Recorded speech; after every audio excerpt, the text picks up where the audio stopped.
new to me, but the word, the term that was the strangest was our own. I've heard of deacons, I've heard of priests, I've never heard of an our own, but I never heard the word Bill Yon without it being prefaced by the title, Our Own. Be sure to be here next Sunday. Our own Bill Yon is preaching. We're having a work day at our own Bill Yon's house. Try to be there with your shovels. Our own Bill Yon is out of town this week. Now, let me tell you, I didn't know what an our own was, but I could tell by the reverence with which it was spoken that an our own is about 4 ranks higher than a bishop, but somewhat lower than a pope. And I thought we were awfully lucky to have an our own in our own parish. I was so intimidated by his our ownness. It took me a year and a half before I could call him Bill. I was afraid to call him anything but our own Bill Yon. I was afraid they'd kick me out. And now there is a PS to the story that has not been told before. Now, granted, this was 10 years ago. It took a long time for this to happen. But there was a Wednesday night series, and I was participating in it. And when Bill introduced me, he said, "Here is our own Bob Byrd." Now, let me tell you something. Few men reach the same rank as Bill Yon. And I'll tell you, I don't deserve it, but I'm damned if I'm going to give it up. We're fraternal our owns. Top that, Bishop Parsley. Bill has earned a lot of titles in 80 years beyond his our ownness. Since he did absolutely nothing at all to earn his first title, son, I won't spend any time on that one. The first title I want to talk about, Denny Dimwit. Bill's roommate in seminary was John Pratt. After living with Bill only a few days, John renamed him Dewey Dimwit. Bill admits he does not know if this was a reflection of his appearance or his intellect, but either way, the name stuck for a long time. Slide. In fact, when Bill proposed to Liv, when she was visiting from Agnes Scott, slide, she told him she'd have to think about it. Didn't give him an answer. She returned to Atlanta without saying yes or no, leaving him hanging. When she got to the train station, her ride was a man named Cliff Banks. As he was driving her home, she said to him, "I'm going to marry Denny." I don't know how many years it took before she started calling him Bill. I suppose some might describe Bill as liberal, but I prefer to think of him as progressive. He was decades ahead of his time. In 1954, most husbands expected their wives to keep the house and do the cooking. Now I'm going to need both hands.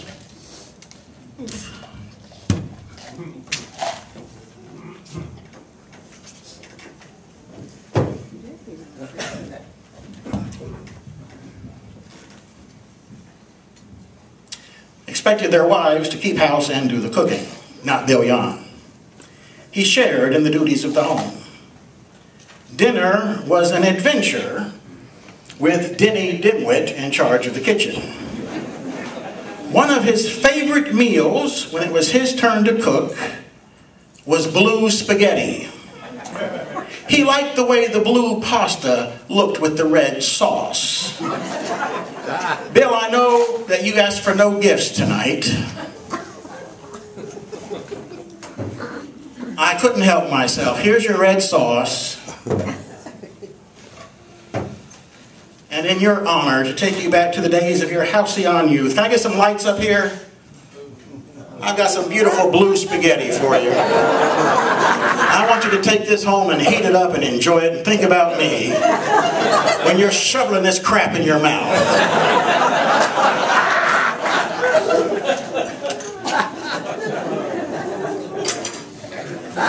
You see how much respect I get? I said, "Can I have some lights, please?" Did anything happen? See what an our own gets you in this joint?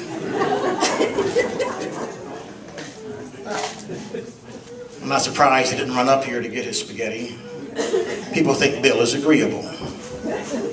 I'm glad you get a chance to see his true nature. Is it any wonder that another title that Bill wears with such pride is Contrarian? Here to tell us more about that title is a fellow Contrarian, Gene Griffin. Slide. Gene? Yeah. Come up here. Tell us about the Contrarians. Hold on to him, Bob.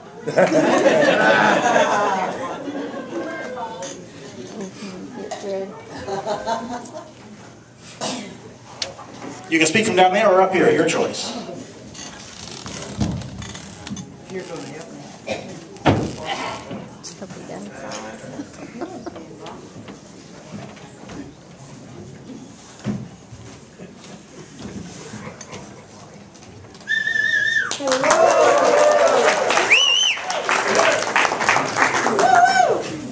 The first thing I want to do is see if I can get Bill Yon to come up here and pray with me. I didn't hear that this was going to be a roast. I thought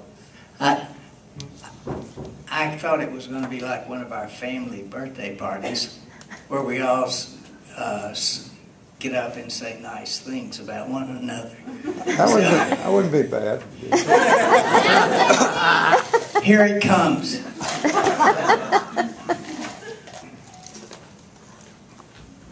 It's all written down, too. On other occasions, I have brought greetings in the name of the Contrarians. But this is the first time that I really had a chance to tell our story. I gladly do so because the Contrarians mean a lot to me, and because I think that the Contrarians mean a lot to Bill also.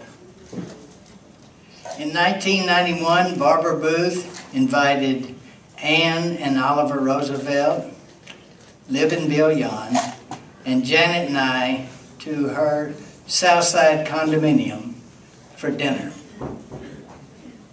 Bill, I had a book that Barbara Booth sent about getting old isn't for sissies, and maybe I should have brought that to you because you can read this while I'm giving a speech.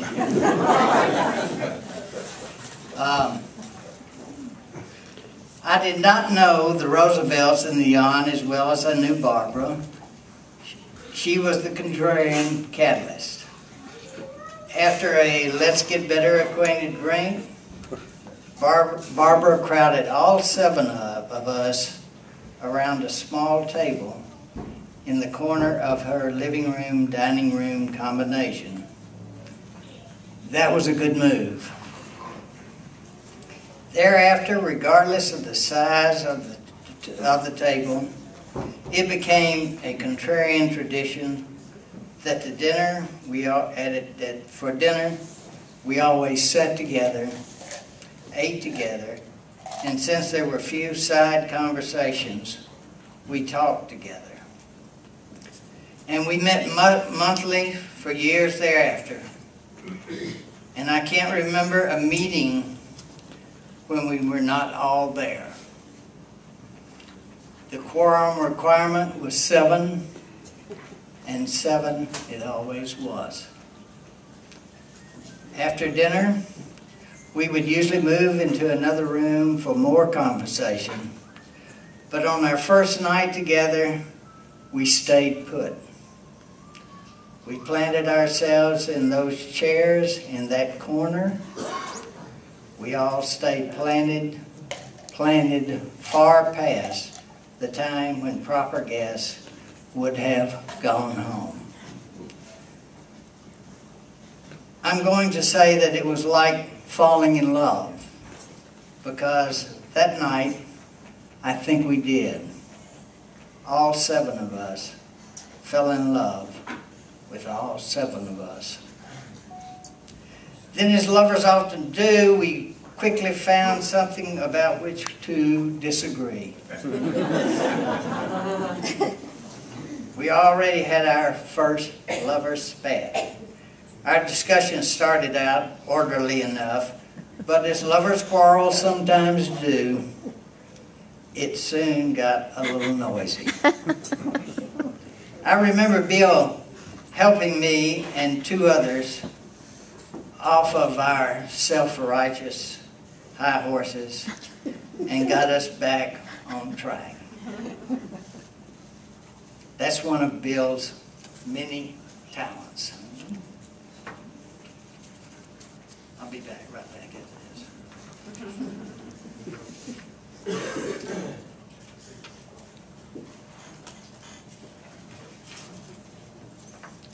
And a good thing it was for me, Billy boy. Janet Griffin and Barbara Booth at Potent Force in Any Man's World had me on the run. When we got together the following month, Bill stepped forward and said, I have a name for our group, the Contrarians. It stuck. We liked that. It made us all sound disagreeable and tough. Of course, the opposite is true. The Contrarians were to become more about camaraderie than anything else. Indeed, I would say that the seven of us were on a beautiful trek through the wonders of friendship. It was like a fraternity without the dues, like a marriage without the garbage to take out. It was more like a little liberal arts college without all those damn tests to take. There was no easily identifiable thread that pulled us together. We were a loosely knit, very loosely knit, bunch of Episcopalians with, I am guessing, just one common bond, that whenever we Contrarians met together, you need not check your brain at the door. But in time, the Contrarians were to experience a force greater than our loyalty and friendship could match. Until death do us part was to become a part of the Contrarian reality. Lib and Oliver crossed over. Great euphemism, huh? Crossed over to the other side. Maybe if that place over yonder works the way I want to imagine, Oliver and Lib are here this evening watching Bill, their friend and lover, be honored and cherished by all of us here gathered. It is meet and right so to do, don't you think?